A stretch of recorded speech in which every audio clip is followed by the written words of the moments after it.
Hello everyone, my name is Christian, welcome to my hobby blog. Today we are doing a very special episode, one that we have been wanting to do for quite literally years. We've always talked about this topic, and today I have the wonderful and very knowledgeable Dr. Will Dodson. Hello, how are you?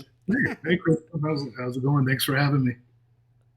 I'm so happy to have you back on the channel. I think this is the first time I think you're on video for the channel, because back when I was doing the older episodes with you, I had awful internet and I could not show anybody's faces. But I have a lot more to actually show this time than I would have last year, so this is perfect. And Vinegar Syndrome has been knocking it out of the park, and so a few of my choices have been knocked off, but that's a plus in my book. Yeah. Well, I'm glad to make my video debut with you for this special and very specific topic. Um, as you know, I'm a obsessive collector of physical media. I know there's a small but vibrant community of people like us out there. And so I'm glad to be able to do this episode in which we discuss films that have DVD releases but have yet to get high definition upgrades. So we hope that this video will put pressure on the boutique companies to do what they can to license the movies. So should I start with kind of the parameters of what I'm working with, and then we can kind of go back and forth? Yeah, sounds good. Okay, great. So when Christian and I started talking about this topic, my first thought was, how can I narrow it down personally? And so I set some rules for myself in making these selections. One, I had to already have the DVD. So if I don't have a DVD copy of a title, it will not be in my list. It's a very idiosyncratic list made up of kind of studio films from the classic era of Hollywood, some films from around the world, and some exploitation and genre films as well. I did not include anything that I feel certain is going to get a high definition release soon. So I'm not going to include George Ramirez Martin. I know that it's coming somehow. I am also, and I'm not including anything that I know for sure is like with Warner Archives, like Wuthering Heights, the 1939 version by William Wyler, or there's this great Gene Kelly musical called Living in a Big Way that I'd really like to see. But those are both Warner movies, so it's likely that they'll get released down the road. So I didn't include them. I also did not include any films by John Sayles. None of his films are available in high definition except for Mate One, which Criterion put out, and Eight Men Out, his baseball movie, has a kind of not so great, very old Blu-ray. I don't know what the situation with the rights is. I think every single John Sayles movie should be available in high definition. Some of his movies aren't even available at all. If you don't know who John Sayles is, you should spend some time Googling and watching as many of his films as possible. And then finally, I don't know what the situation is with rights or film elements or anything like that. This is strictly a wish fulfillment type of episode. I didn't do any research as to who owns the rights or whether or not film elements are available. I just read an interview with Bill Lustig from Blue Underground, who was talking about one of, I think, their most important films, Fight for Your Life, which is a great exploitation film about racism in America. And he was talking about how they were getting ready to do a high definition upgrade, and he called the person who owned the rights and had the film elements, the original negative, and discovered that it had been destroyed in Hurricane Sandy. Oh, so wow. that's it. There'll never be, unless it's discovered in a some garage sale somewhere like Beastmaster was. Um, there will never be one of those. So I didn't do it. Like I said, I didn't do any research. I don't know if these films have original negatives or elements that are available to reconstruct. They're just the ones that I hope someday make it. That's my long way of um, narrowing things down. And then as a bonus, I'm going to start with my top 5 films licensed by Troma that I hope Vinegar Syndrome puts out, because as you and your viewers probably know, Vinegar Syndrome has been releasing a um, steady schedule of upgraded um, releases by Troma, not the ones that Troma actually makes, but the ones that they license. So I have those. Do you want to start there? Sure. And All right. it was funny because when you said that, I remembered a conversation we had like 2 years ago where I was like, "Killer Condoms coming soon, it's coming," Yeah. and here we are still. Not to give a I'll spoiler, but Yeah, I'll go ahead and say that's number 1. That's the last one on the list. So there it is. Yeah, we'll do that one. But I'll start with the last horror film. Oh yeah. This is a film that Joe Spinell, who most of you know from Maniac, directed by Bill Lustig. This is a film that he was involved in. The production of this was kind of his passion project. It's directed by David Winters. Also stars Carolyn Monroe. It's a really gritty film, outrageous, dark, and good. So I hope we see the last horror film at some point. On the other end of the spectrum, Dr. Hackenstein. Oh my God. I know nothing about this movie except it is hilarious, cheesy, awful, very much in the vein of Herschel Gordon Lewis type of humor and production values, except this film stars or features Phyllis Diller and Anne Ramsey. Anne Ramsey, you all know as Mama Fratelli from The Goonies and decapitated head lady in Wes Craven's Deadly Friend. So check out Dr. Hackenstein.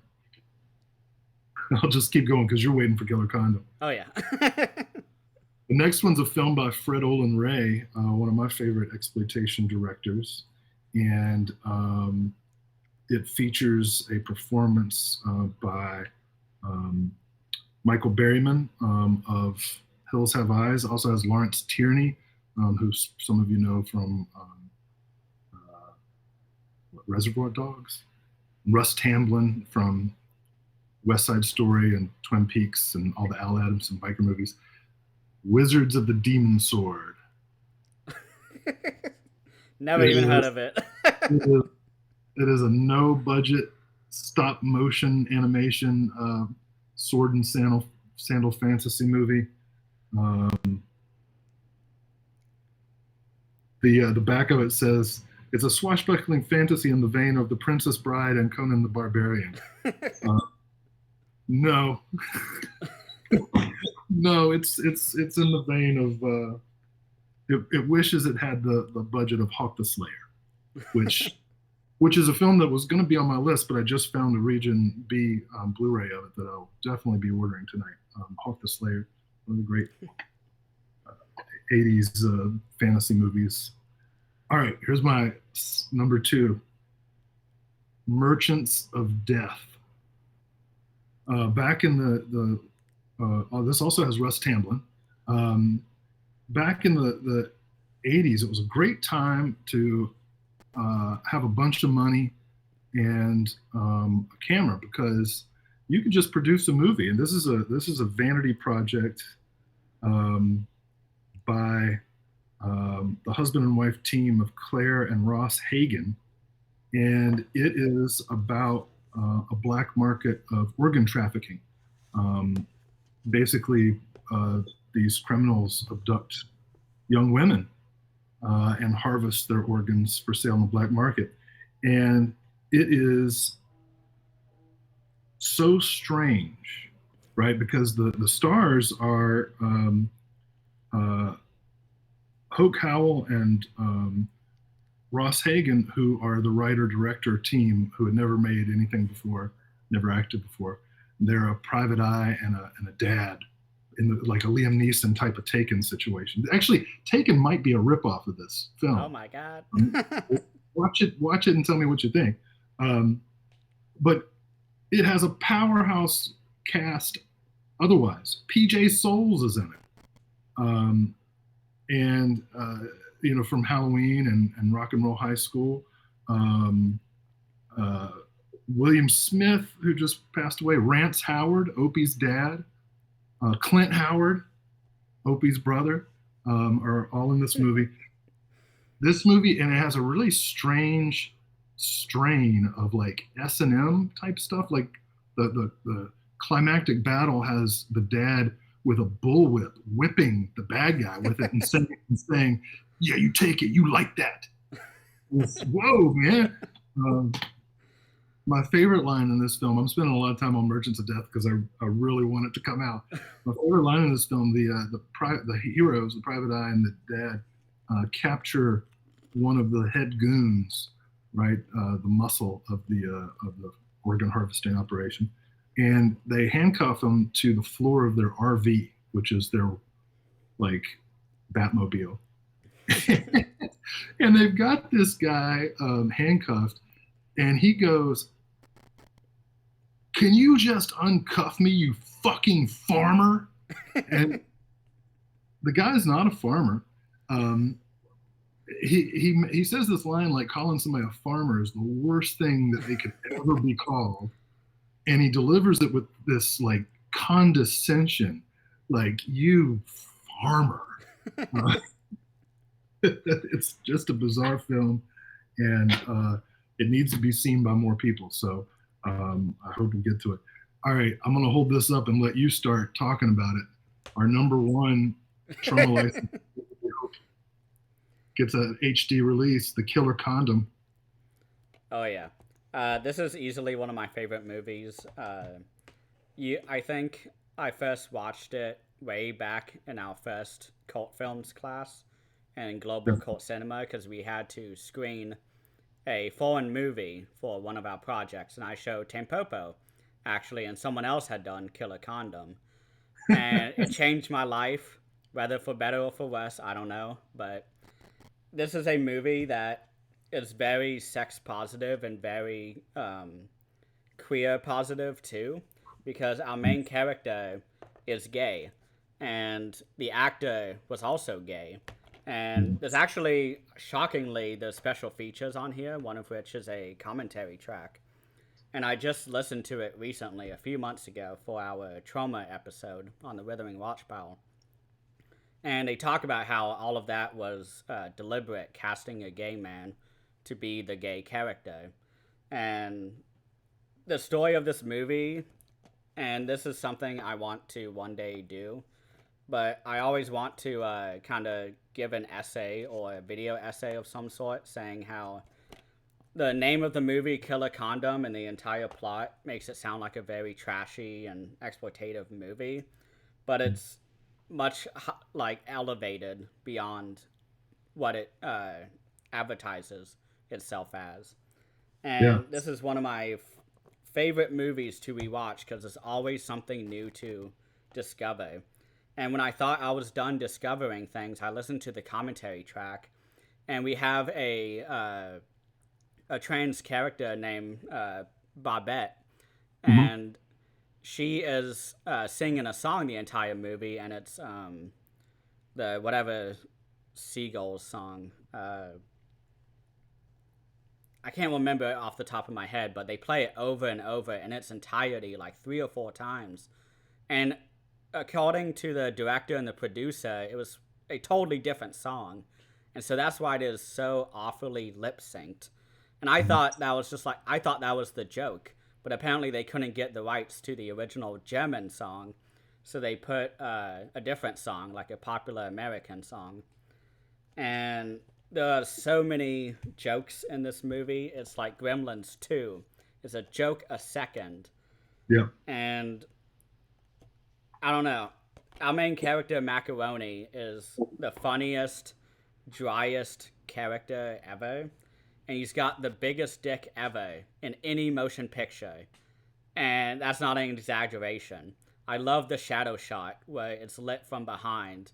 And they talk about making the prop for that scene.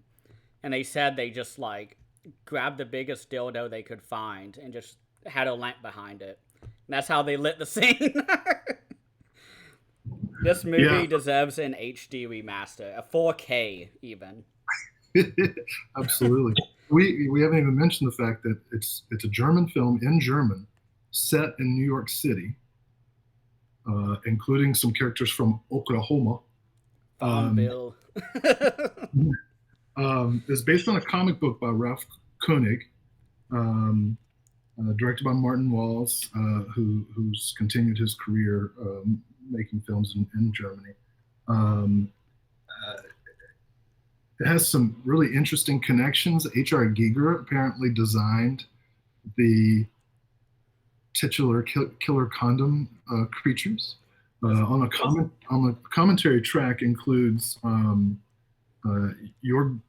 Buttgereit, the director of the Necromantic films, and there's a blink and you miss a cameo in one scene from Alexander Hack, the musician from Ein Stunze de Neubauten, which, if you know who that is, you immediately said, what? So there's just so many cool things. And as you say, this is from 1996, which isn't that far back in the past. And I think a lot of people today might not remember how controversial it was to even discuss homosexuality in entertainment, right? When Ellen DeGeneres came out of the closet on her sitcom, ABC ran a warning, a content warning before each episode, saying that there might be some stuff in there that would make people uncomfortable. And at no point in that show did Ellen even like express desire or have a romantic scene with another woman. She just declared that she was in fact a lesbian, right? And that caused a content warning. So then you got this movie, right? Which is about I don't want to have any spoilers, but it's about a campaign to kill people who engage in immoral activity via a condom that bites your Schwartz off. Yeah. So Schwartz is black. It means black. I think I meant to say Schwanson. Oh. Anyway, so that's all right. That's like we've already been on for an hour and we've done the top 5 trauma movies that deserve release. Just to give one fun fact from the commentary about H.R. Giger, apparently they just like sent him a letter and they were like, "Hey, we'd like to use your your artistry to do this creature. Like, would you like to do it?" And apparently he ignored them forever because his agent thought it was a joke. And then one night he got really drunk and happened to see the proposal for it, and he like called them at like 2 a.m. their time because they're in Europe. And he's like, "I want to do it. I want to do it now. I'm going to make you the best killer condom ever." And they were like, "Is this a prank call?" And they talk about it on the commentary track, and it's so funny listening to them recount it. Yeah. So, Vinegar Syndrome, at Vinegar Syndrome, I'm adding you. If you have access to these trauma movies, do us a favor, do us a solid. We'll pay for it. Get the subscription. Okay, you want to get into it? Oh yeah, I'm ready. So I'm gonna try and keep it to like 30 seconds per movie. They're not in any particular order except the last 5. The last 5 are like the holy grails for me. So hopefully your viewers will find some movies in here that are intriguing and entertaining. If you haven't seen them, you should check them out. All right, we'll start out with a pretty well-known title. This actually just played on The Last Drive-In with Joe Bob Briggs and Darcy Milgirl. I think it was their Valentine or Christmas special. It's Gator Bait. Oh, yeah. Right, with the legendary Claudia Jennings. Written, produced, and directed by the husband and wife team, Fred and Beverly Sebastian.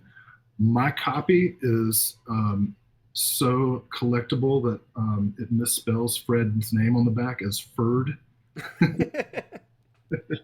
So that's kind of cool. It's kind of amazing to me that this hasn't been released yet, because it's such a legendary. Oh wait, his name is Ferd. I'm an idiot. So this is not as collectible as I thought. What a dick. It's now worth $5.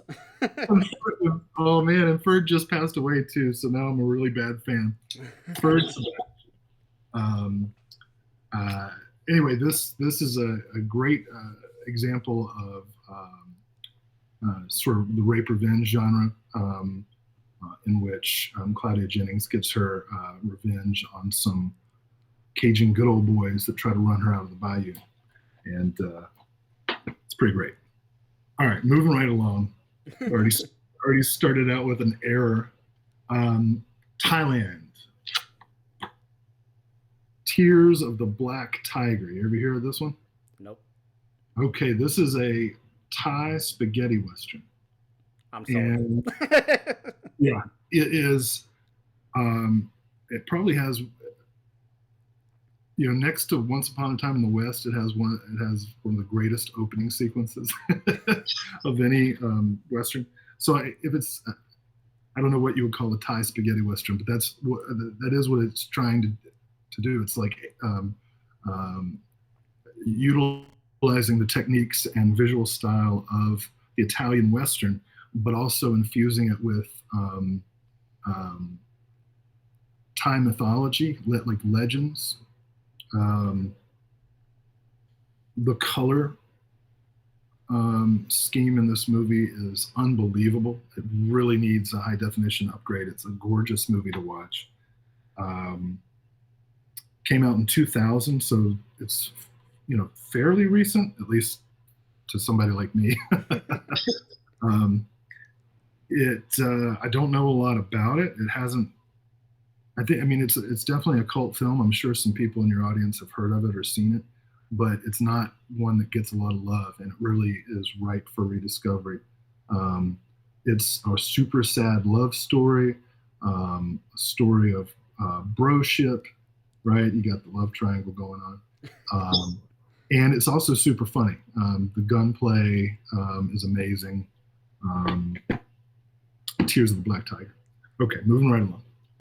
This movie kind of sucks, but it sucks in such an awesome way that I got to include it.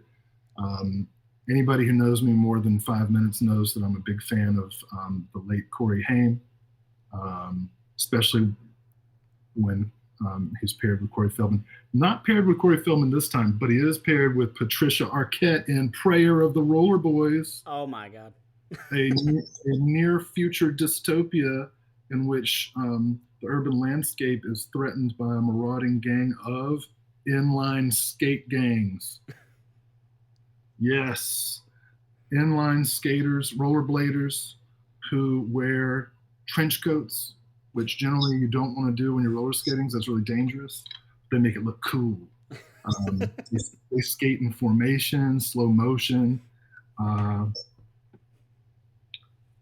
The DVD cover advertises "From the writer of Varsity Blues," so it's got some adolescent angst to it. It is a trash movie classic. Can't recommend it enough. Definitely have a few beers. Okay, next is another iconic video store classic.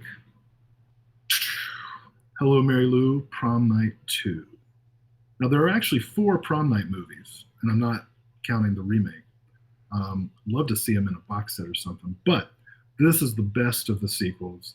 It has some great kills. It's a possession movie, like Ghost of Mary Lou um, comes back and terrorizes a high school. Um, I don't want to sound like a creep, but this has one of the all-time ultimate. Like if you were an adolescent in the late '80s, early '90s, and you stayed up late to watch like Skinemax movies, you know, with the volume down low so your folks couldn't hear what was going on. This has one of the formative shower scene um, sequences that have ever been in a movie that's aimed directly at adolescent people who are interested in those sorts of things. So, hello, Mary Lou, Prom Night 2. Moving to a totally different genre. Pennies from Heaven, a musical with Bernadette Peters and Steve Martin, 1981. It was a huge flop when it came out, but it's become appreciated. Not enough, apparently, since there's no Blu-ray of it. But this movie is bleak, so sad. Set in the Depression era, and it has this really interesting conceit in which when a musical number starts, it's not the characters singing, they're lip syncing to songs from the era. And it creates this weird kind of displacement. It's funny, but it also expresses this emotional disconnect between the optimistic songs and the economic realities of the Depression. And it's also just I applaud Steve Martin for being willing to do this movie because his character is such an asshole, irredeemably so, that you just hate him, and you keep thinking, oh, it's Steve Martin, like I'm gonna eventually he's gonna redeem himself, right? Nope. Great cameo appearance by Kristopher Walken, who has one of the best musical numbers of the movie, as you would expect. And bonus for horror film fans, supporting role by Jessica Harper, who you all know from Suspiria and Phantom of the Paradise. So, Pennies from Heaven. Okay, so that's the first 5. I'll take a brief break if you have any comments. Otherwise, I'll keep going. Well, I can give a shout out to Vinegar Syndrome for doing a big restoration of one of my favorite shot on video movies of all time that I gave up on ever being a Blu-ray. It is a film produced, directed, starring, music by, sung by, any credit you can think of. It stars William Smith, who we've discussed. Yeah. It stars Pamela Jane Bryant, who is a Playboy model, from what I've heard. And there's some really creepy scenes between the much older star and her, where they are lovers, and I don't need to extrapolate more on that. And it stars Rings Hauser in this movie. He is blackout drunk, not even kidding, most of the movie. He gets in fights on camera with some of the people, and our main guy, John DeHart, is completely confused every time, and he's trying not to break scene because he's got no money. This is the movie Champagne and Bullets, but the cut I'm specifically talking about is Get Even, or Get Even, but it's like there's no space between it, so I call it Get Even. And it is one of the worst action movies I've ever seen.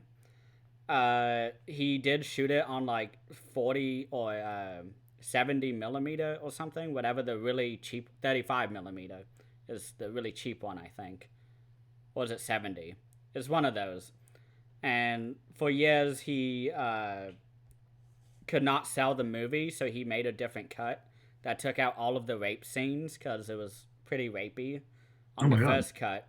And so he took it out, made a PG-13 one, and that one flopped even harder. And so 10 or 15 years later, he went back and using shot on video cameras, I guess just camcorders, he re-shot a lot of the scenes and put in new scenes. And that cut is called the Get-Event cut. There's 3 cuts of the movie on this Vinegar Syndrome release. My only issue is the packaging design, because it comes out like this and it tears the plastic up. You can see all the tape that I have holding it down.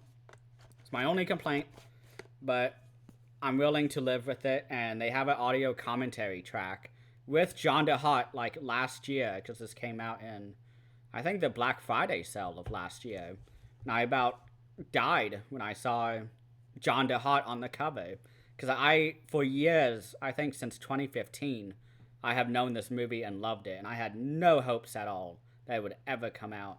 And I didn't even know there were 2 other cuts of the movie. I thought it was just Get-Even. And they were like, LOL, actually, Get-Even's the last one, his last-ditch attempt at selling a movie. So, and this guy was a lawyer and had just taken the bar exam. And he was raiding around just one day and was like, I'm going to go make a movie. So he got all his friends and found, I guess, Wings Hauser and a gutter somewhere drinking a lot and was like, hey, you should be in my movie. And Wings Hauser acts like a maniac the entire time. There are song numbers where John DeHart is like in his 40s, maybe 50s in this movie. And he's supposed to be the young hunk. And he has dance numbers and he sings at the bar. He has the shimmy slide, which is one of my favorite musical numbers of any movie ever. Wow. It's wonderful. And the Satanist in this movie, William Smith, plays like a cult leader in this movie. It is wonderful. I rewatch it often. It is one of my favorites. Yeah, you've been telling me about this one for months, and I regret that I haven't watched it yet. But after listening to you, I think I'm gonna have to do it this week. Oh, you should. All 3 cuts are worth watching. Like, I watched all 3 of them multiple times when I was preparing for the review of it when I shot it last year. Wow. And I still rewatch it, because usually when I do a review, I'm like, okay, I'm taking a break, but I just continue to rewatch it. So cool. Well, you ready for the next 5? Oh yeah. All right, I'm going into studio classic Hollywood territory, a Western by John Ford. Oh. And this is one that really needs a release. Sergeant Rutledge. Now this film stars Woody Strode, who is Black and Indigenous actor who actually integrated UCLA, playing football in college, played professional football, was a professional wrestler for a time, and then got into acting. People probably know him best from this movie and Spartacus with Kirk Douglas. And you might know him from a ton of Westerns. He was in a lot of Italian Westerns.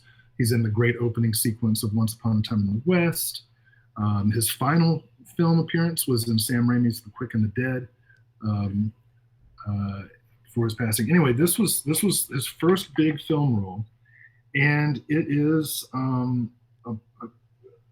given the restrictions of the time in the studio, which we always have to acknowledge the restrictions of the time in the studio. This is a pretty searing indictment of white racism in America, and you get a lot of the history of it, right? It's a film in which Woody Strode's character, who's a Buffalo Soldier, is accused of raping and murdering a little girl.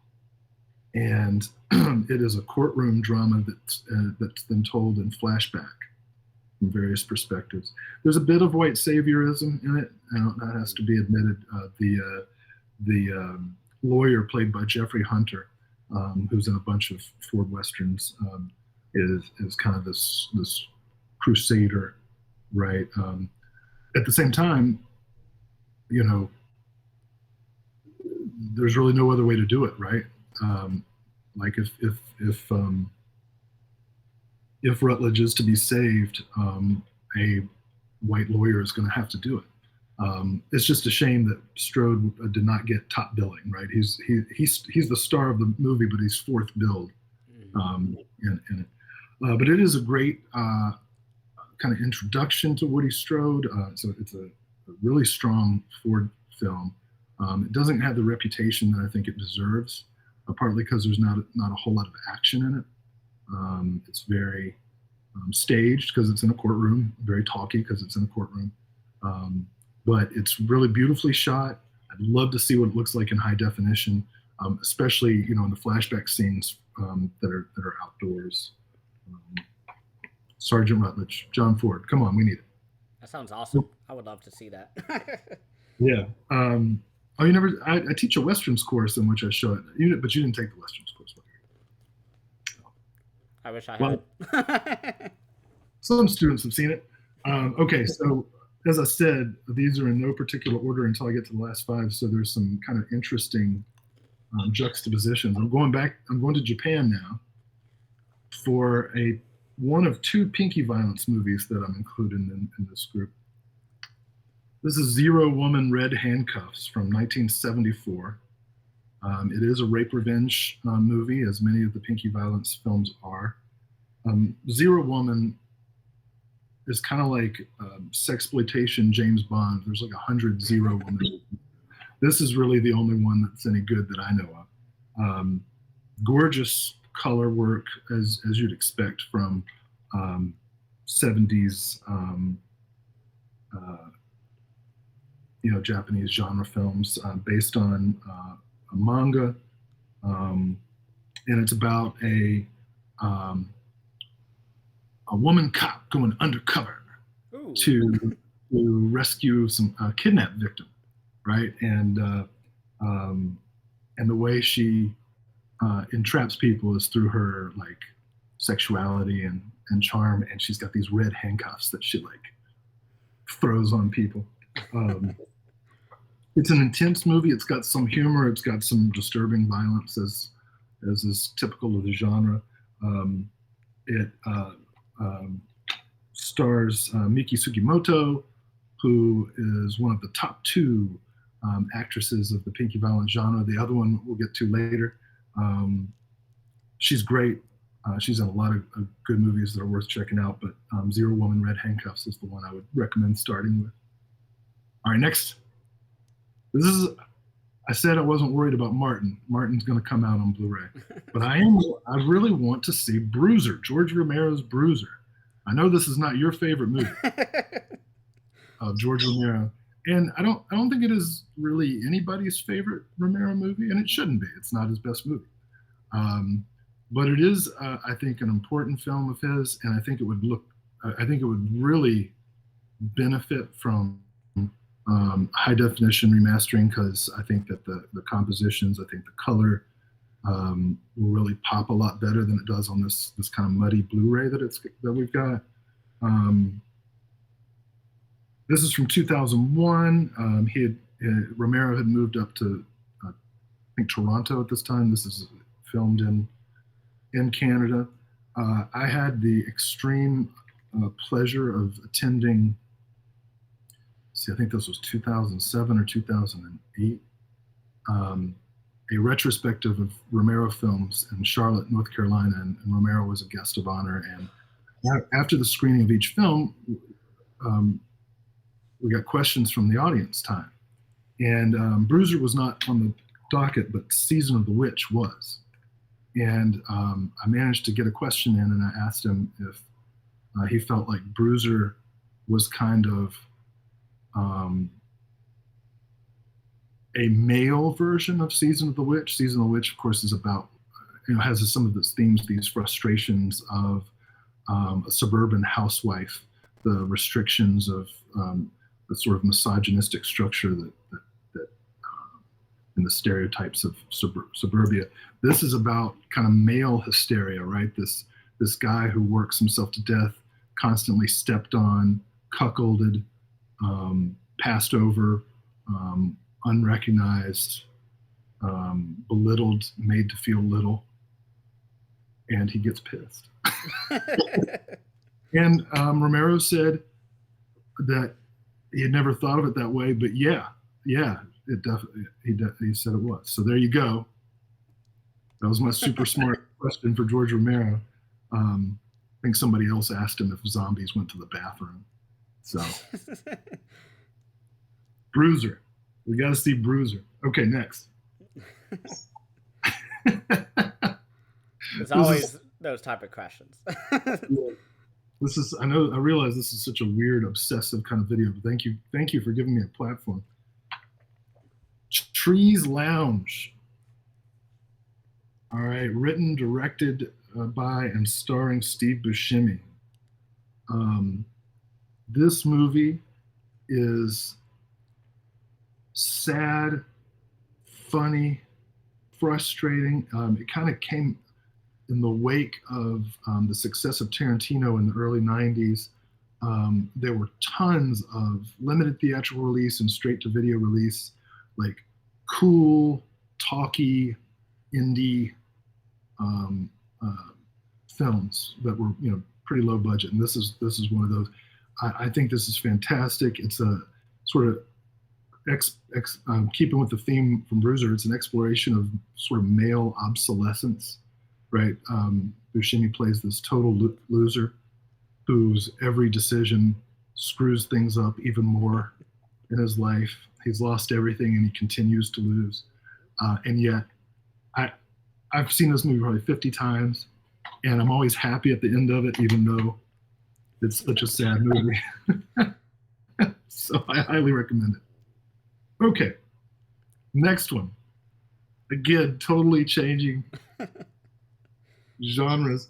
This movie is so bizarre that it must be seen, and it only exists on a really bad VHS to DVD transfer. It looks awful. I think it would look amazing because it's actually pretty well shot. You can tell, despite its budget, and it's on location, at some Caribbean island or something. It's called Tanya's Island. Okay, and it stars Vanity, who some people might know from her music career with Prince. She was also in movies like Nemesis and The Last Dragon, the blaxploitation kung fu movie. This is a movie, and it is French, so it's going to be very existential. This is a movie about a woman who is in an unhappy relationship, who ends up on an island in which she fantasizes about a gorilla who eventually turns out to be real, and she falls in love with it.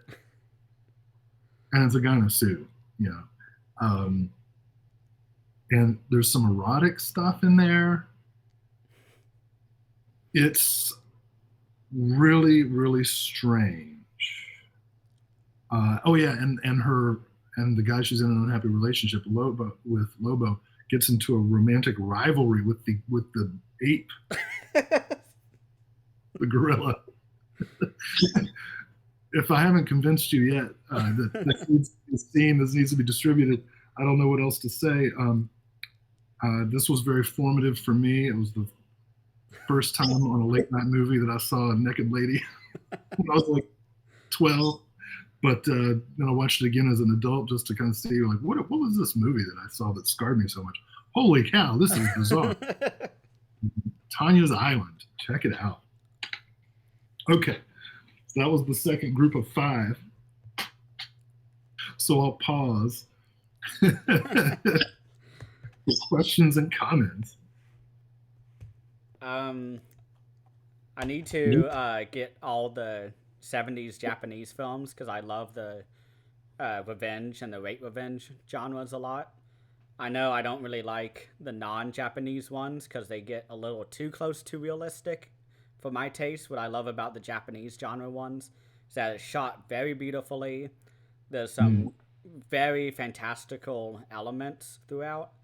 And one of my favorite series, or not series, but directors right now, has been Teruo Ishii right now, Yeah. going through Shogun's Shogun's Joy of Torture, going through Inferno of Torture, all of those movies. I love them all.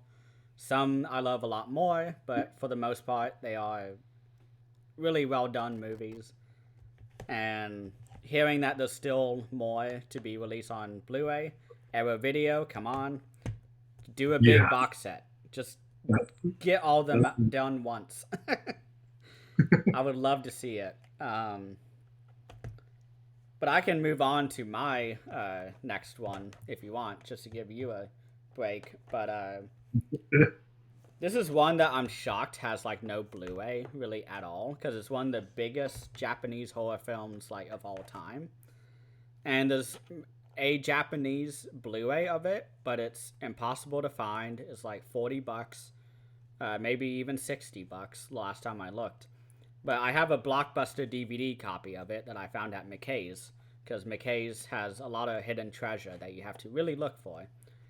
And I really want a box set of all these films, kind of like in the Ringu box set, kind of right there. This is Ju-on. Oh, yeah. One of my favorite Japanese horror films of all time. It haunts me to this day. There are many parts of it that my spine tingles. It's all about a haunted house, basically, where a father who is very frustrated and just done with life murders his entire family, his son, I believe, and his wife. And the spirits of his family are so angry at the death that they forever haunt this house. So we get like a multi-decade history of this house where people move in. A caretaker comes in to take care of this older lady. And there's a floating head in the corner that only the old lady can see, and she's freaking out about it. It's the West, and it is so scary. But there's a scene in this film where I think it's the caretaker goes to sleep, and she hears the or whatever sound, like right in front of her, and she doesn't know where it's coming from. She's looking around, and she's in bed, and she lifts the cover, and the little boy spirit is like, "Wah!" and kills her. And I saw this movie when I was like 7 or 8 years old in Blockbuster. This is not the copy I bought. I found this at McKay's. But, oh my god, that never looked under my covers again, ever, because that is such a scary sight. And I love the good old-fashioned acrobat going backwards, crab walking down the stairs. Because anytime in those movies, they would just hire an acrobat and it was like, okay, go down the stairs backwards. And they could do it. It was nothing to them. And it's so natural. And there are parts where they increase the frame rate. And it looks really unnatural. And we need a Blu-ray. Yeah, it is so disgusting. Oh my gosh. I didn't realize that wasn't on Blu-ray. You're right. Yeah, there's a Japanese Blu-ray, but I mean, good luck finding it. But this movie was terribly remade as The Grudge with Buffy the Vampire Slayer starring, right? Sarah Michelle Gellar. Yep. And one thing I just learned the other day, because I was looking at it, I was making the pile for this episode, but there's an audio commentary with Sam Raimi on this release. I don't know why. Yeah. Well, he produced the remake. Oh, did he? Okay. Yeah. That makes sense now. Yeah. So, we like Sam Raimi. Oh yeah, we do. The Grudge was not the best remake, but The Ring has a much better remake. So yeah, well, and we'll forgive him for that because Raimi did bring John Woo to the United States to make Hard Target with Jean-Claude Van Damme, which is an underappreciated classic.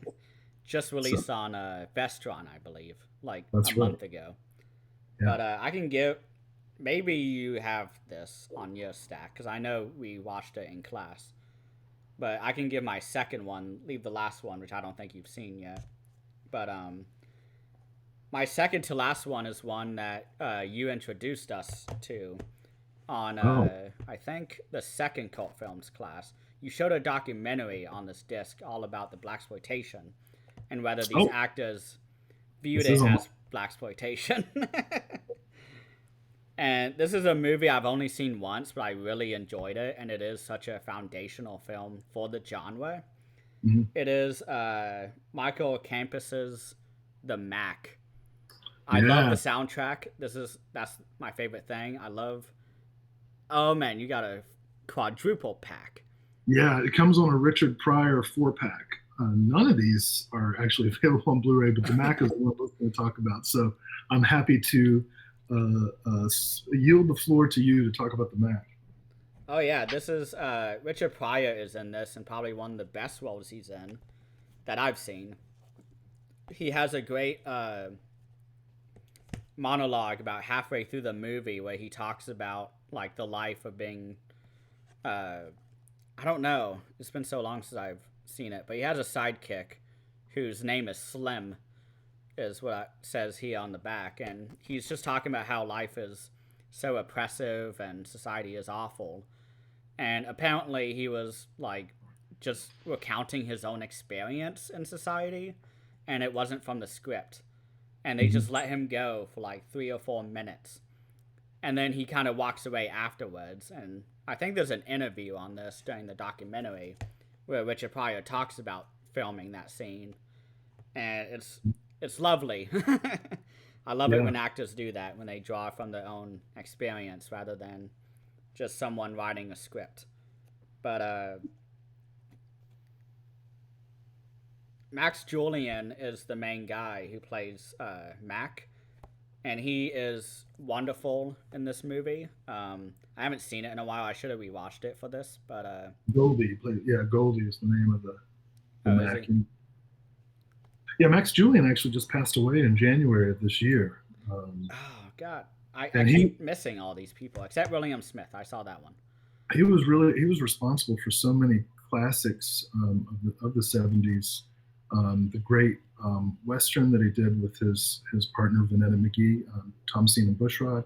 He also co-wrote Cleopatra Jones, Oh yeah, which is that's a great one. one of my favorites. But the Mac is such an important film. Really shot cinema verite. They shot in Watts, California, and the kind of legacy of the Watts riots certainly underscores the movie. The filmmakers really shot kind of guerrilla style and actually connected with Fred Ward, who was an actual pimp and drug runner who provided protection for the movie. There was some controversy with the local chapter of the Black Panthers, some conflicts over territory. Not that the Black Panthers were game, but there were some additional territorial conflicts. Um, Black Panthers were kind of concerned with representation and so on. Richard Pryor was kind of dealing with addiction, the issues. There were so many things happening during this film. Um, and there's so much real stuff in it, like the Players Ball scene, which fans of Dave Chappelle will know as the Player Haters Ball skit, which is based on the Mac. Um, there's just so much going on in this film, and I can't believe it hasn't had. This really should be a Criterion release. I think. I hope they are able to get it somehow. But yeah, the Mac is really should be recognized as one of the great achievements of the 1970s American cinema. I'll say that. I would agree. I just need to rewatch it so I can refresh myself on all the details For because that sure. was much better than what I had. So, All right. Well, shall I go into the next group? yep, All right. I'm I've going just got back to. one left. So, Okay. Cool. Well, I'll run through these. I'm going back to Japan. Um, you can tell where my tastes lie. This is a Takashi Miike film. One of my favorites. It doesn't get a lot of recognition. It is called Fudo, the oh next yeah, one. You've you've seen been this one? recommending me this for years, and I still haven't seen it because I can't find a copy anyway. That's the problem. Somebody needs to Arrow or somebody needs to get a hold of Fudo, the New Generation, which is about a group of friends who um, are assassins. They're like high school kids who are like assassins on the side, and they're working to kill the old generation of Yakuza bosses. And there's a famous scene that is very Takashi Miike, in which one of the young people, she's undercover as a stripper, and the way she kills people is during her performance, she uses a blowgun to surreptitiously poison people. But she does not shoot the blowgun from her mouth. You know what I mean? And I think you do. Really bizarre, fantastic action sequences, strange stuff, moments of really intense drama. I mean, it's a classic Takashi Miike film that is underseen. So that's one. This one, all right. This next one will be super short with Robert De Niro, Ed Harris, Kathy Baker. Late '80s drama about Vietnam vets wrestling with PTSD. It's not Taxi Driver. It's not The Deer Hunter. It's Jackknife, and it is. It's a really strange movie because it's really about these two guys learning how to talk about their feelings. You know, and it's yeah, and it's so much about breaking free of like this traditional stoic Western film hero version of masculinity. You know, I think this film it's a small film. It's not a classic by any means, but I think it's kind of important. It deserves to be seen by more people. All there is this crap DVD release with full frame. It's another one that's just a VHS copy encoded on a DVD. So this does not look good.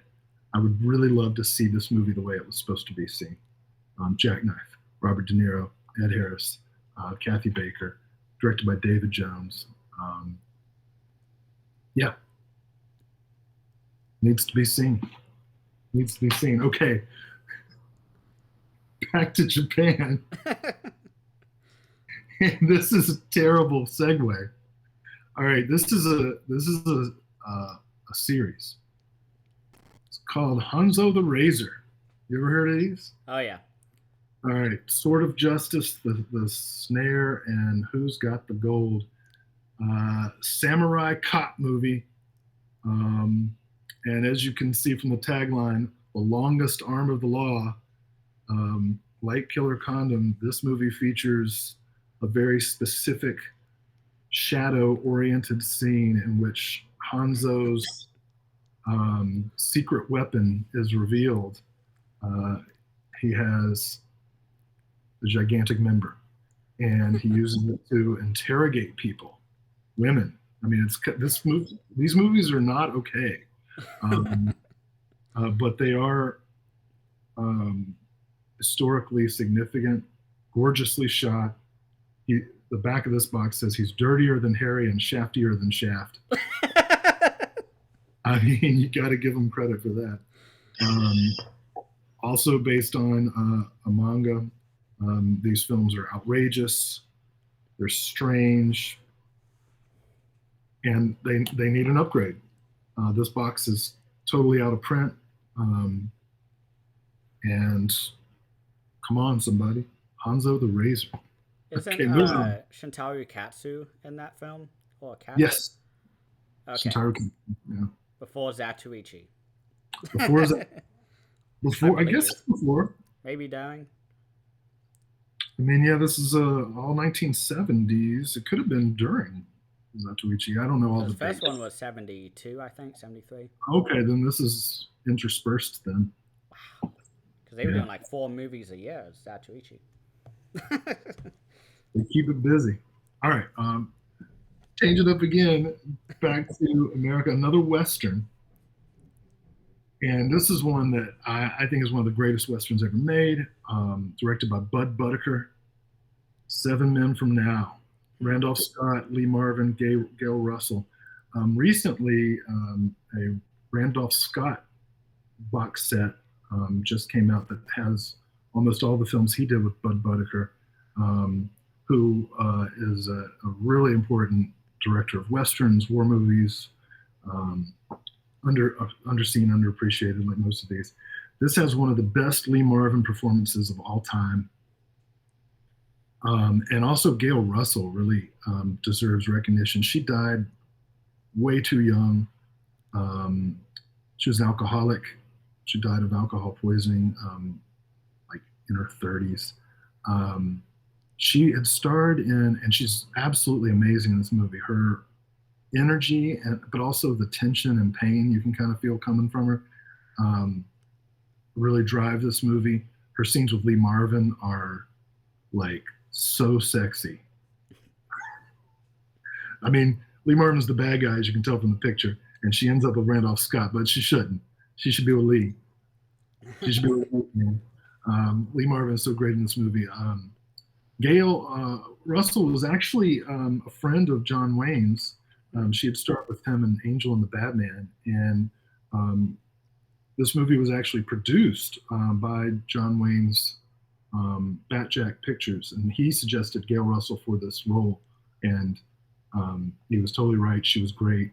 It's really sad that she passed away so early, and I hope someday there will be a release of this film, which is also gorgeously shot, that will kind of bring her back into classic film fans' vocabulary, because it's just a great, great movie. Another one about troubled masculinity, which is a theme with me. All right, next up. Hey, we mentioned Sam Raimi. Hey.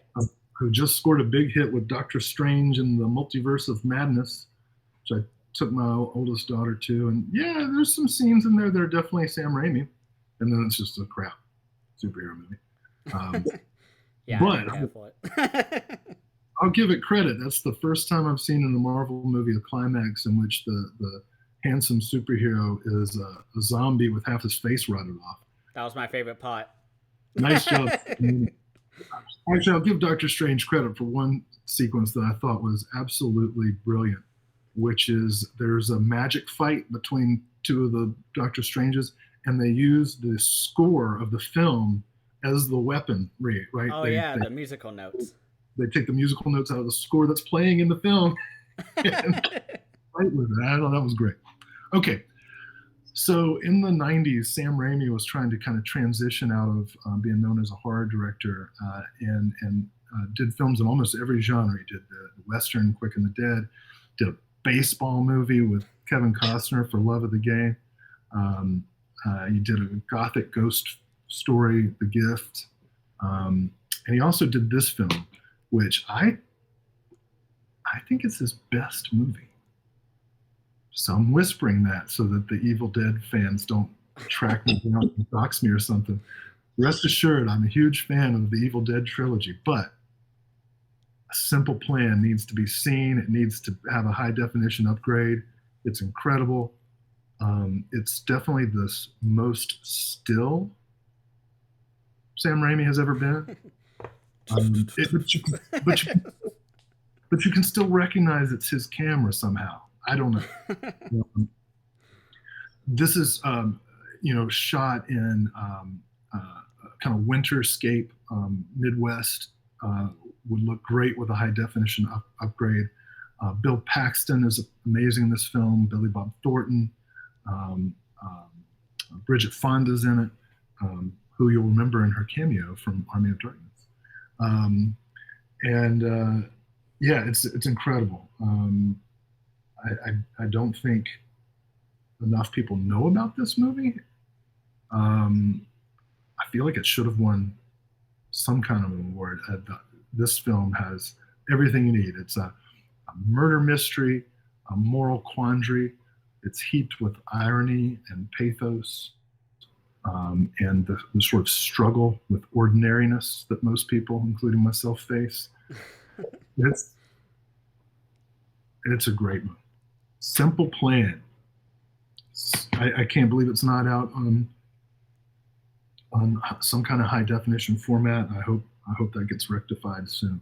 Yeah, I never even heard of it, so I'm shocked. Oh, okay.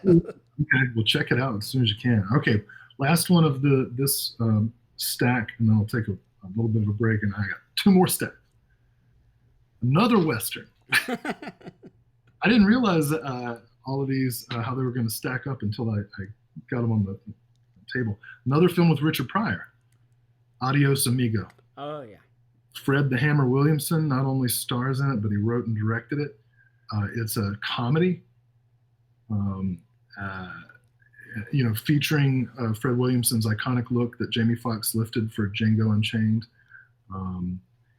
This is actually not a very good movie. Oh. But it's super entertaining, and it's pretty funny. And I should actually back up. I don't know how good a movie this is, because this is the only release is kind of a not even pan and scan. It's a compressed VHS dub. So it's hard to see how it looks. But I watched it. It was hard to understand the action that was going on, but the dialogue is kind of the soundtrack on this DVD is not great. But the parts that I could make out were pretty funny, and I would just like to see what this film is. It seems to me when you got a movie that's written, directed by, and starring Fred Williamson with Richard Pryor, it should be released in a good format. We should be able to see this. This is cool. This is important. People need to know it. Tarantino, do something about this. Get this playing at the New Beverly Cinema.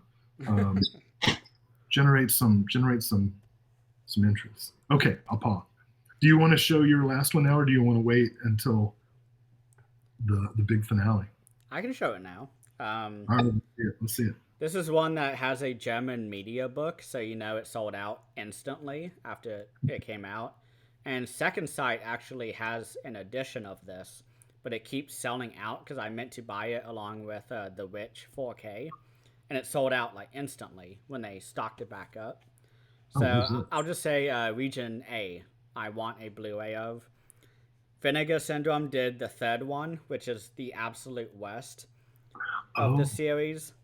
And this is a movie I have been hyping you up on for many years now. Yeah, I've never seen it. I'm excited about this. This is Extro. This is an alien attack film. I don't even know what to describe it as, but it is directed by Harry Bromley Davenport, who I've never heard of, but maybe you know him. I don't know.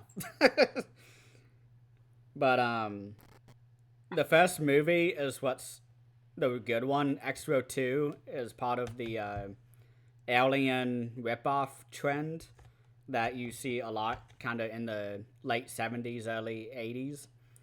And Extra 1 just has so many disgusting, nauseating effects.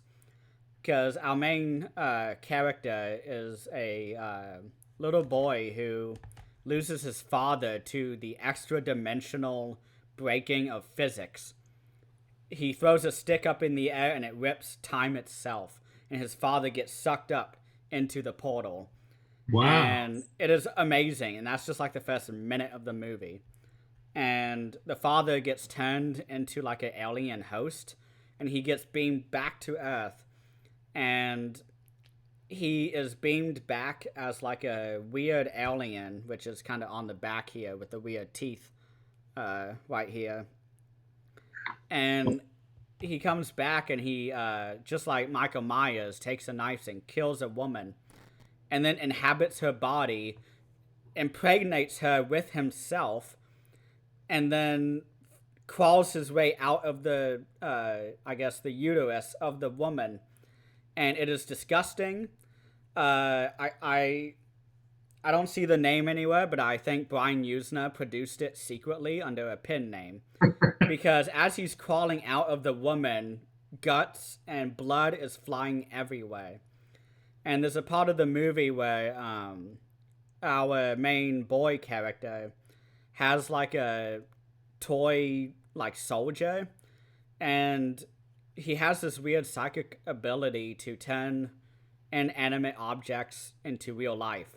And there's a housemaid who comes over like every day and kind of checks in on the boy, and he turns the toy soldier animate and has the toy soldier shoot the housemaid, and it is amazing. They have a clown that turns into a little person who is diabolical and kills another person.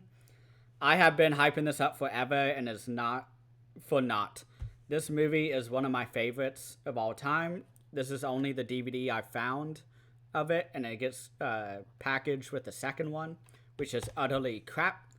They don't know how to light the movie at all, and it's shot-for-shot remake of Alien. But Extra One's a hidden treasure that nobody talks about.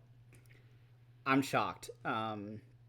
There's no special effects on this except for an interview, and that's about it. The people who are in it are, I'm trying to find the actor's name.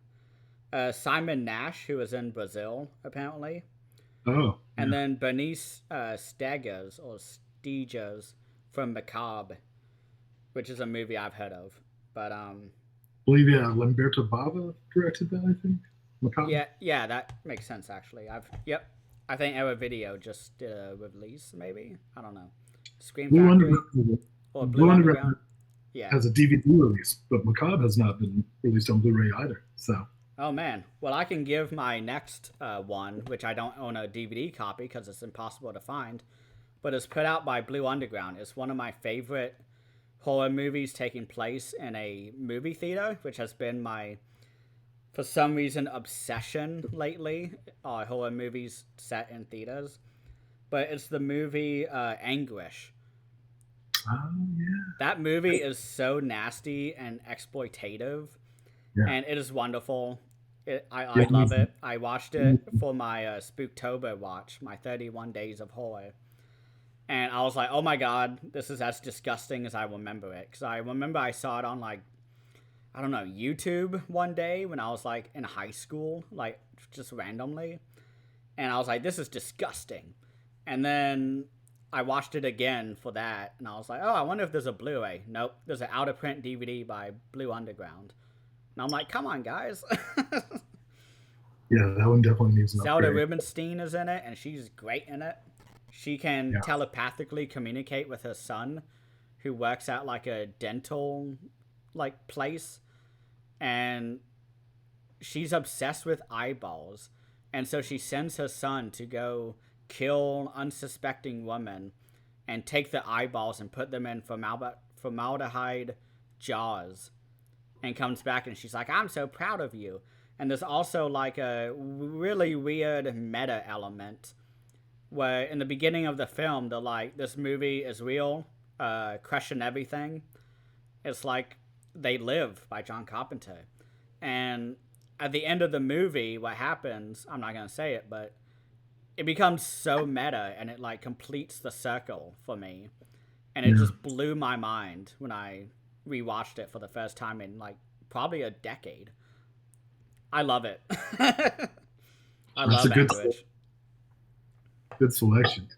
Okay, well, we come to the home stretch for me. I've got three more of my uncollected, and then the top five, the best ones. So let me real quick go through these. Here's one that is really strange to me that it hasn't been released yet, because it seems like a pretty important one, and that is the Data. Oh, wow. It's the original Klaatu Barada Nicktoon.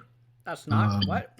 I know, right? Like you can get the Keanu Reeves remake, but this is not available on Blu-ray.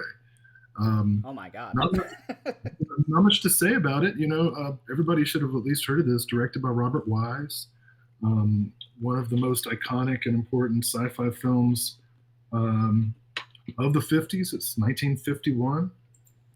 Inexplicably not available on Blu-ray, and that needs to be dealt with. Someone.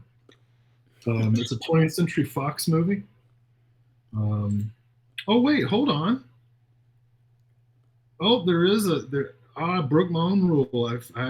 I've found a European release that is out of print. Okay, so you can get it for about $20, but still, this is something that should be. And it's from 2008, so the technology has changed. So we'll allow that to pass. This needs a remastered, re-released, high definition upgrade. This really should be a Criterion movie too, as should this next one. This is next to Detour, I think, one of the most important and influential noir films.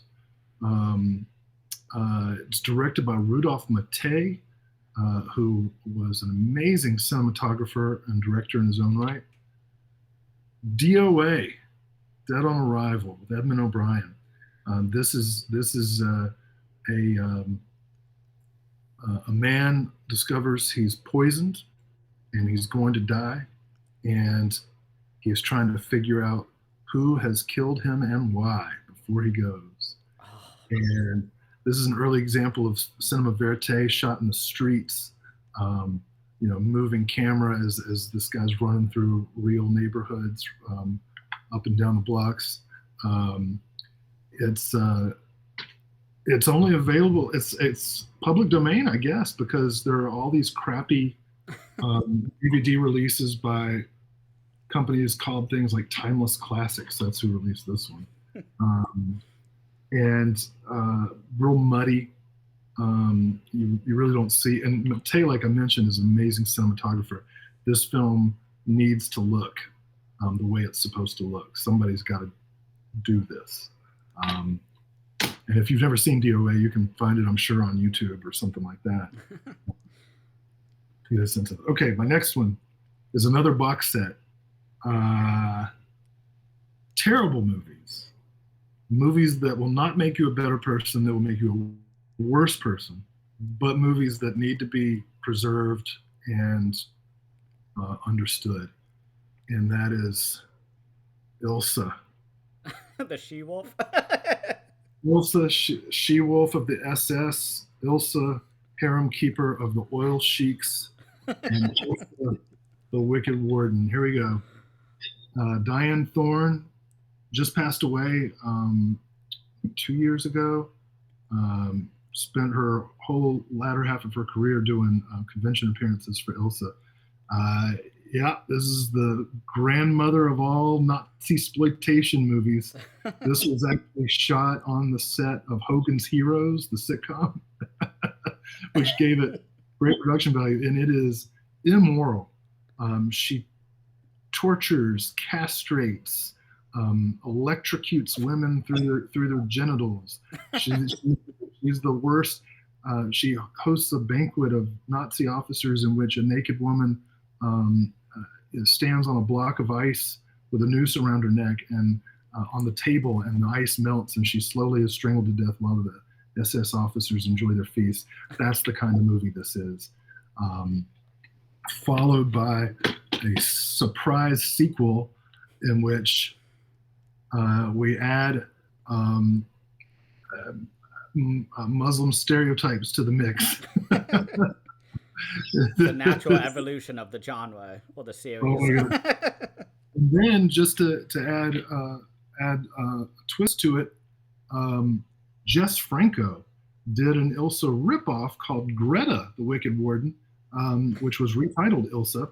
She's not really Ilsa, but she's Ilsa, because it's still Diane Thorne. But this one's got Lena Romay, and it's a women in prison movie. So the Ilsa, they're only available in this very out of print box set from Anchor Bay. So that's how old the release is. That was like early 2000s. Yeah. Easily. These films are strange and perverted and bizarre, and actually look pretty good. They're pretty well made, and they need preservation. So I hope we can see a an upgrade soon. Come on, Okay. 88 films. You Yeah. did what? Gestapo's Last Orgy. Yeah. I'm sure those are much better than that. Yeah. Oh, yeah. A lot of Nazi exploitation movies have been getting released lately from Severin and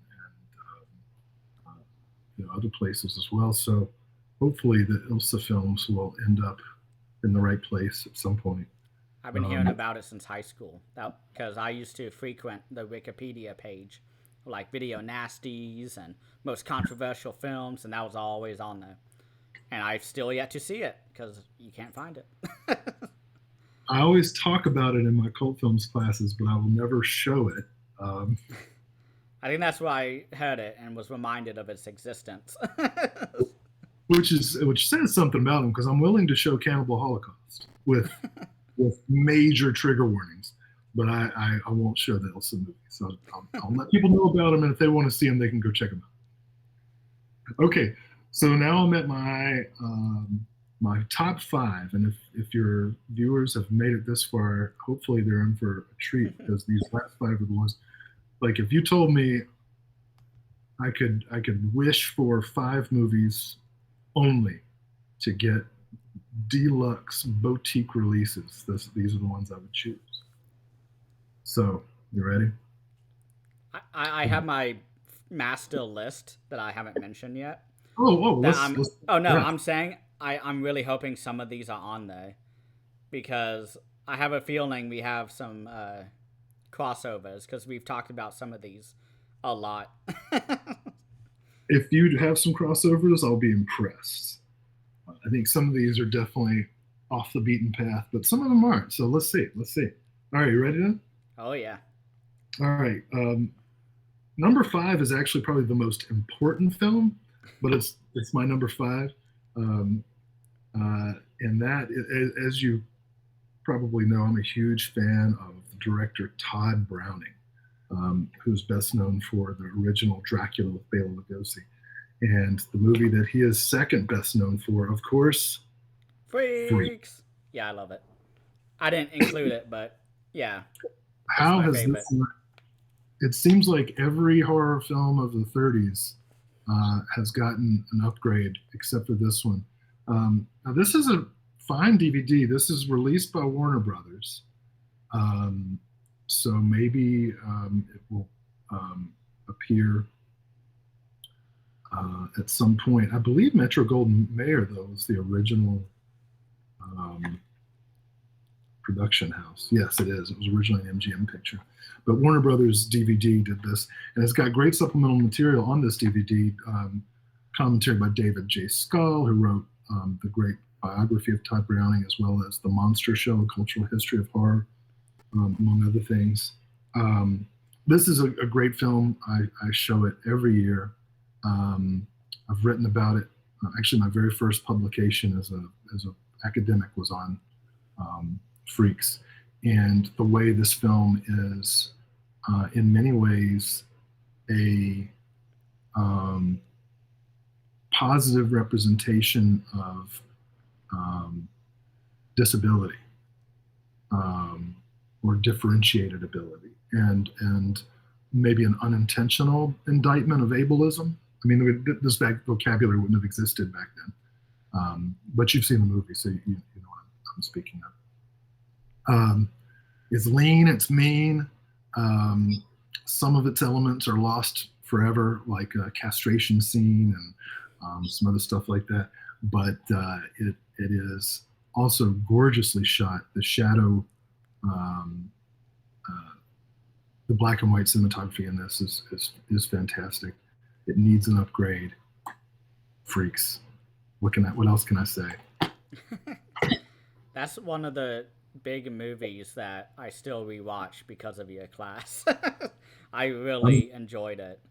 I'm glad. And it's so funny watching the German actor go from English to German and then back to English and then to German, like repeatedly. And there's no Hmm. subtitles because I watched it with my dad actually, like I think last year. I was like, you have to see this.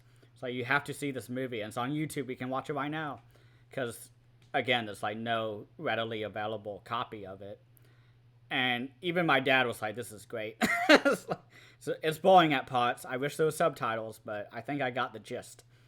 And if you Yeah. had subtitles, I think it would have been a classic for a lot of people. Maybe, I don't know, because that sound is not good at all.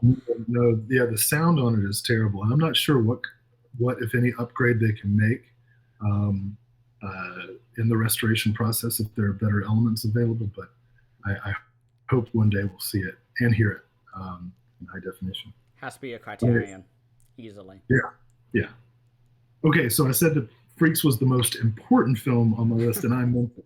I meant it. The next four are totally just movies that I like. And do not necessarily need to go into the archive of historically significant films. However, I would argue that they are significant in many ways and definitely deserve an upgrade. Okay, I'll let you know if there's crossovers. all right. Here's my number four. This is a film by Jim Wynorski. I'm a huge fan of Jim Wynorski, who was an acolyte of Roger Corman in the 80s. He's best known for Chopping Mall and just a ton of direct-to-video sequels and series like Deathstalker 2, Duel of the Titans, which is another one of my favorite films, Return of Swamp Thing, Sorority House Massacre 2. He did hundreds of direct-to-video action movies in the 90s. He's actually got a new movie out with Full Moon Video called Attack of the 50-Foot Centerfold. He did a bunch of softcore movies under various pseudonyms and was the subject of a great documentary called Papatopoulos, How to Make a Movie in 3 Days, which chronicled him making a movie. I believe it was The Witches of Brestwick. Classic. Yes, a little parody. He's also responsible for a horror parody called The Hills Have Thighs. Jim Wynorski. He is a hilarious, sleazy, and super prolific director. This film is a remake of a Corman film, and the first, I guess, mainstream appearance by Tracy Lords, the former adult film star, not of this earth. This movie is, I would argue, important for many reasons, one of which is the fact that it is this remake of a significant Roger Corman film from the 50s. Another of which is that it is the first non-pornographic film by Tracy Lords. And if you know the story of Tracy Lords, you'll know that she was living in California with her mother and younger siblings. Times were difficult for them. At age 15, allegedly, she got a fake ID and decided to make extra money, posing for photographs, right, and eventually nude photographs, and then eventually pornographic films. She was underage, right? She had identification that said she was in her 20s. She was only 15, 16, 17 years old. Eventually, the authorities were tipped off that she was an underage porn starlet. Don't know who tipped the authorities off. Many people say it was she herself. I don't know. I don't know that that's true. She's denied that. So don't take this as libel or slander or anything. This is just the story. But in fact, she did shoot one adult film after she turned 18. And I believe it was for a production company that she owned all the rights to. So the only one that's legal is the one that she was able to make money off of. Anyhow, it pretty much decimated some of the. This is a strange thing to say. Some of the sleazier components of the adult film industry at the time, and she kind of went dark, went underground, and then she got a small role in John Waters' Crybaby, which kind of led to her becoming a B-movie actress. She's now a B-movie actress and producer. She was recently in a movie called Excision, in which she gave an incredible acting performance that deserves awards. You should see Excision. She cut a couple of albums of dance music with Juno Reactor playing the music. She got a minor hit with, what was the song? Something with fire in it. Or Control, I think was the name of the song, Control. Anyhow, so Tracy Lords is a really interesting character, and if you're a John Waters person, you're probably familiar with her work. She was also in the first Blade movie. I mean, she's kind of gone on to become a fairly important cult B-movie actress and producer. She does a nude scene in this movie, okay? And Jim Wynorski, she wrote about this in her autobiography, Underneath the Covers, which I've read, obviously, since I've just gone. And Jim Wynorski confirms this in the audio commentary. She does a nude scene, and both Jim and Tracy say that on the day of the shoot, right before they started, Tracy said, "Get a good look, boys, because it's the last time you're ever going to see it." And this was 1987, 88. And she has not done a nude scene since. Oh, wow. Right? And I don't know, that's such a minor story, but so like significant to me. You know, she refused to go into this sort of sexploitation realm, which would have been, you know, the natural place for B-movie producers to put her.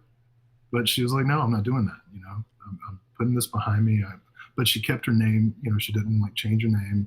She didn't run away from the fallout or the controversy of being Tracy Lords. And, you know, she went on to do work with you know, nonprofits that help runaway teens, people struggling with addiction, stuff like that. So Tracy Lords, right? She's cool. She's worthy of admiration, I think, as is Jim Wynorski. Not of this earth. Needs an upgrade. Okay. I love it. I love it. Very Top empowering three. story. Into the top three. You know how I feel about regional filmmaking. I'm for it. And one of the best of the regional filmmakers of the late 70s, early 80s was Louisville's own William Girdler. Now, Girdler is known for a couple of blaxploitation movies. He did The Abbey, which was the blaxploitation Exorcist ripoff. He did Sheba Baby with Pam Grier. But he's probably best known for a Jaws ripoff he did called Grizzly, which Severin actually puts out, set in a park, has a scene where a grizzly bear fights a helicopter or some shit. Amazing. He did another animal-themed movie called Day of the Animals with Leslie Nielsen in a pre-comedic role, also put out by Severin. And so that brings me to this movie, which I don't know if you're listening, Severin, but could you please bring us three on a meat hook? This is William Girdler's Ed Gein story. So it puts it squarely in the bloodline of Psycho, Texas Chainsaw Massacre, Demented, Silence of the Lambs, etc. This is not those movies. This is Three on a Meat Hook. And this movie is bonkers, absolutely bonkers. A group of women friends are going on a camping trip. Their car breaks down, and they have to stay at the farm of a young fella and his dad, and then they end up dead. And all signs point to the young fella who's always having blackouts and stuff. Then the young fella goes, he's just lost in thought. It's like, oh my God, all these girls are dead. Lost in thought. So he goes to a roadhouse where an incredible band is playing.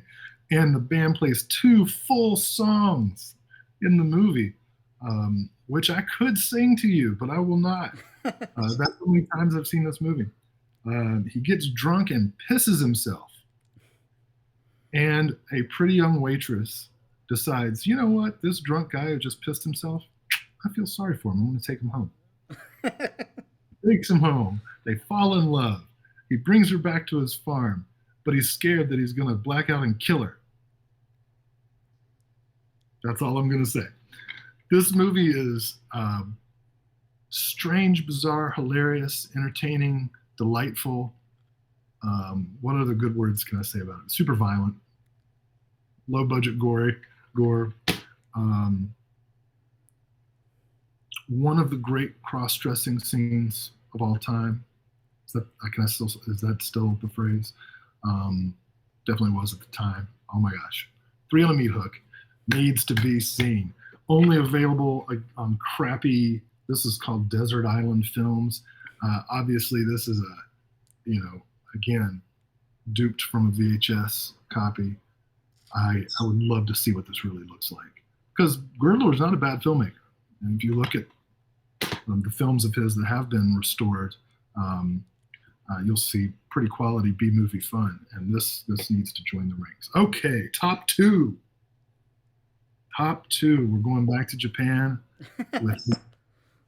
I mentioned Miki Sugimoto earlier as being one of 2 of the great actresses of the pinky violence genre. Here's the other. Riko Ike in Sex and Fury. Now this is a really cool out-of-print DVD release with the clear slipcover. Out of print. Super jealous. But this movie is gorgeous. This, along with Lady Snowblood, is probably the most significant and accomplished of the genre. Lady Snowblood's been released by Criterion. Why not this one? Well, probably because it has a 3.5 minute sword fight in which Riko Ike is attacked by ninjas while she's taking a bath in a sauna. She leaps out of the bath with her katana, because she bathes with her katana at all times, and then proceeds to kill all the ninjas nude in the snow. Blood gushing everywhere, hands getting chopped off, a really artfully choreographed camera work to maintain her privacy and dignity as much as possible. Riko Ike is a fearless actress. She's in a ton of pinky violence films. Sex and Fury is the best of them. It was followed by a sequel, Female Yakuza Tale, which is also pretty good. The director, Norifumi Suzuki, has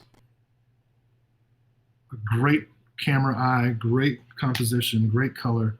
Sex and Fury is super entertaining, gorgeous. Oh, and I didn't even mention Vinegar Syndrome just made a big splash with their 4K release of Thriller, A Cruel Picture, starring Christina Lindberg, the great sexploitation actress from Sweden. She's in this too.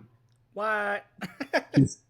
she's a spy or something from America, but she can't speak English. She speaks her lines phonetically, and you can really tell. And it's great. And she and Riko Ike team up in a couple scenes. And there's some politics to this. This is about revolution against wealthy capitalists. It's a revenge story for Riko Ike's character, whose father, a cop, is killed, and she spends the rest of her life tracking down the men who killed her father and getting a tattoo each time she kills one of the conspirators. This is an all-time great film. If you're watching this video and you haven't seen Sex and Fury, try and track it down. Okay. I feel like you showed that in class one day, because I know it for some reason. I at least showed the fight that I mentioned in the snow. I might have shown the whole thing, but Yes, I think I did, and it's an uncomfortable watch with a group of people who don't know each other well. There's a lot of sex and a lot of fury. What can I say? But you know, it has its own trigger warning. Warning: sex and fury. So be aware that that's what's going to happen. Okay, this brings me to my number one, and then I have to cook dinner for my children. This movie is almost totally unknown to my knowledge. I mean, every now and then I'll see somebody mention it and talk about how great it is. The director, Anthony Waller, hasn't done a lot. He's still producing. He's produced a couple of TV series in the 2000s. He's only he got eight credits as a director. Probably best known for An American Werewolf in Paris, the ill-advised 20 years later sequel to American Werewolf in London with some truly execrable CGI. But this movie is incredible. My number one movie, if I had to pick one movie to get an HD upgrade, this will be it. Mute Witness. Never heard of it, have you? Nope. Well, of course not. So this is from the early 90s, 1994, 5. I mostly only saw it on HBO Cinemax growing up. Here's the story. A low-budget exploitation film company, film production, American film production, is working in Russia, making a low-budget film in Russia, and Billy Hughes, this young lady right here, is a costumer, and she's mute. She can't speak. So one night she realizes she's forgotten something at the set, and she goes back to the set to get it. And she witnesses what she thinks at first. She sees some guys and gals with cameras, and she thinks at first, oh my gosh, these guys have kind of crashed her set and they're making a porno, right? That's what it looks like they're doing. But then they kill the woman. It's a snuff film. She witnesses the making of a snuff film, and guess what? They see her. And so the rest of the film is her running from these purveyors of snuff films. And it's a conspiracy, right? Because these people who distribute snuff films, it's kind of like Hostel or something, right? It's all these rich perverts all over the world that have a network of snuff film trading. And they're chasing this woman who cannot speak, right, across town. She doesn't. Not only does she not speak, but she can't even write to people because she's in Russia and she doesn't know how to write or speak or sign, and nobody can sign. This film is one of the most tightly edited films I've ever seen in my life. And if I'm teaching a class on editing, this is absolutely one of the films I would show. It is so intense. So I'm getting hyped up just talking about it, and I haven't seen it in about 10 years. It's stressful. Like, you're really concerned for this woman. Like, she's got to get away, right? Maybe, or maybe she doesn't. I don't know. I'm not saying. But you assume she's going to get away, but you really are worried that she's not. That's how intensely this is put together. The editor, Peter Adam, I'm looking him up now, and I don't really know any of the stuff that he has done. Oh, he did No More Mr. Nice Guy. Oh, nope, I thought it was the Jackie Chan movie, and it is not. It is a German film about a guy who's not nice anymore. Yeah, so I don't recognize any of the films that he edited. but he's still working to this day. And I assume everything that he's edited, mostly German films based on his IMDb, which makes sense because he's German, according to IMDb. I'm assuming everything he edits is really good because Mute Witness is incredible. So I highly recommend, hey, if you've made it to the end of this video, do yourself a favor and find a copy of Mute Witness somehow. And to all the boutique companies, Vinegar Syndrome, Severin, Synapse, Blue Underground, probably not Mondo Macabro because this is not a European movie. Please get us this movie. All right, that's it. Do you want me? I got a few more, and I'll save the best for last because I know you are a huge fan of this particular one. But before I talk about that one, I have 3 other ones. The first one is I don't even know what country, Thailand, I think. It is Lady Terminator. I am shocked it's not on Blu-ray yet. It's one of the most famous cult films of all time. Everyone who watches cult films has heard of it at least, let alone have watched it, and everyone agrees it is awesome. Incredible. It's Indonesian. Indonesian, okay. And it is lovely. There's a really old, I think, Mondo Macabre DVD of it. Yeah. And that's out of print, of course, so. But the next... Oh, yeah, that's how I watched it. It was in your class. But, yeah, I saw an interview with one of the guys from Mondo Macabre last year, and he mentioned Lady Terminator. I think he was promoting a sale and was talking about how a lot of stuff was getting close to out of stock.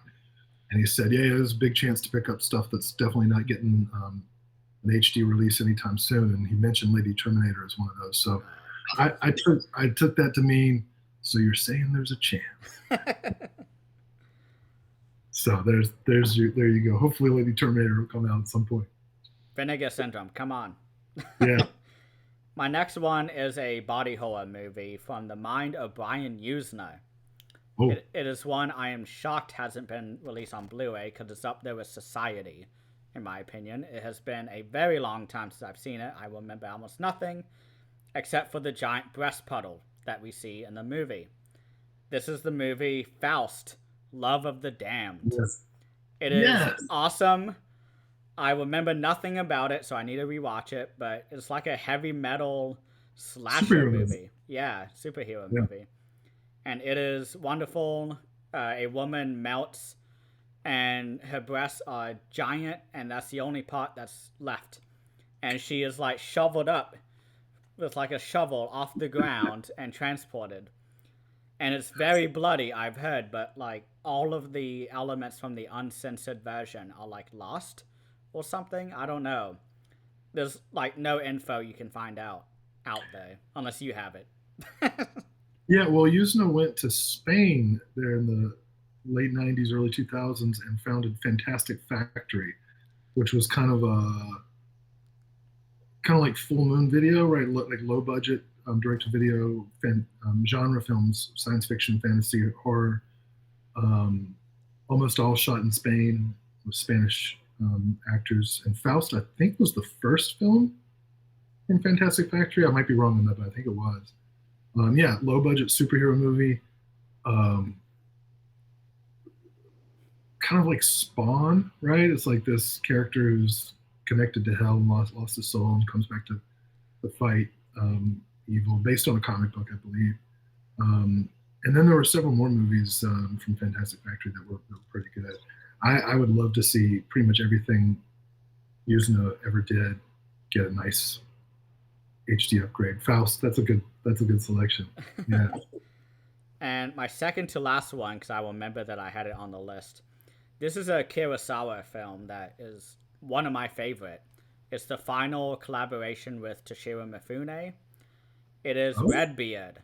Yeah. I am shocked that there are no Blu-rays of this, whether Region B, Region A, or otherwise. Yeah, it is what caused Kurosawa and Mifune to completely separate for like the next 40 years. And they made up in the last like 6 months of both of their lives to, to make up and just kind of, become friends again. But they weren't able to make any more movies. It is 3 hours long, I think. So it's one of the more epic movies. It's about a doctor intern who works under Toshiro Mifune. And it is very underfunded. There's not many resources that they can work with.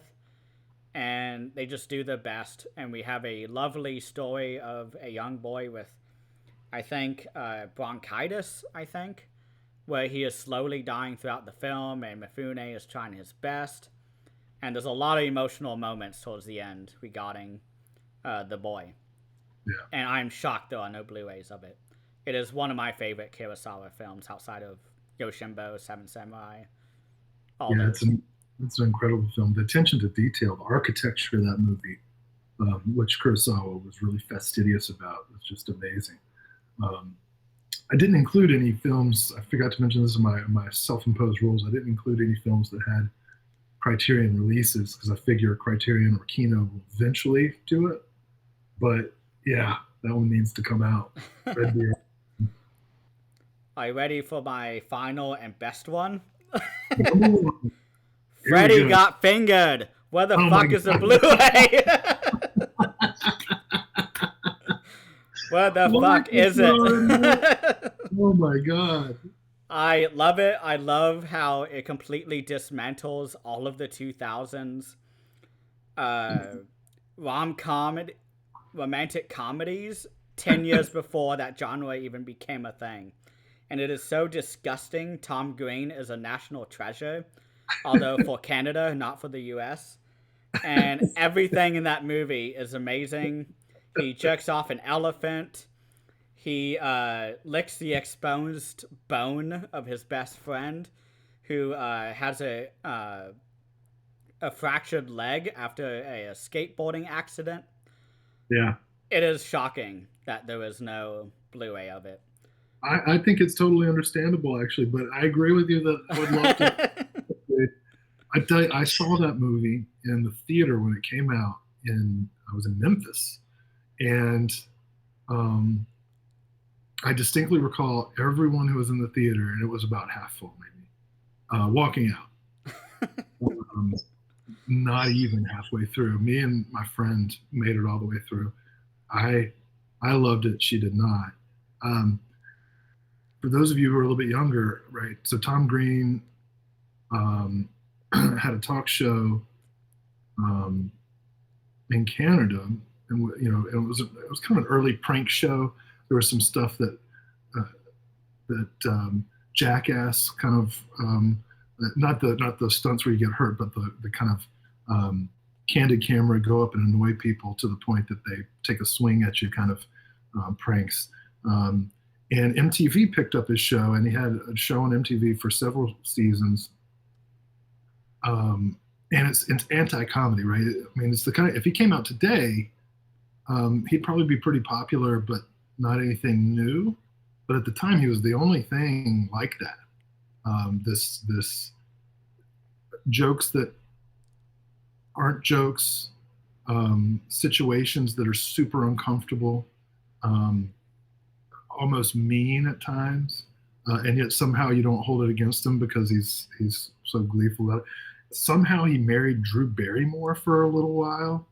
He filmed himself getting one of his testicles removed because it was cancerous. Yeah, he was a strange guy. And then Freddy Got Fingered basically ended his career. He'd gotten like normal supporting roles in comedies like Road Trip, like sex comedy, teenage movies, college movies. But then Freddy Got Fingered was such an assault on. It was a huge flop and just destroyed his career. But he did it anyway. Rip Torn is in that movie. What the hell are you doing my scuba gear? Daddy, do you want some sausages? Teddy, do you want some? And there was recently, I think the ringer.com had an essay about it, about like the 20-year anniversary of it or something, and maybe it wasn't the Ringer. I'll have to look it up. But it was all these people talking about how off-putting the movie was, but how influential, and how now you can comedians look at it as a touchstone, an inspirational movie for them. Yes, I think that's a perfect way to end this video.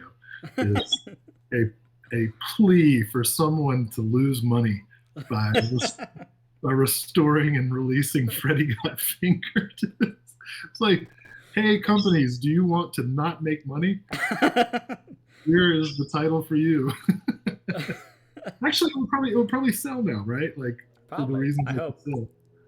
Maybe throw in all his comedy stuff that he did. Yeah, as a special feature.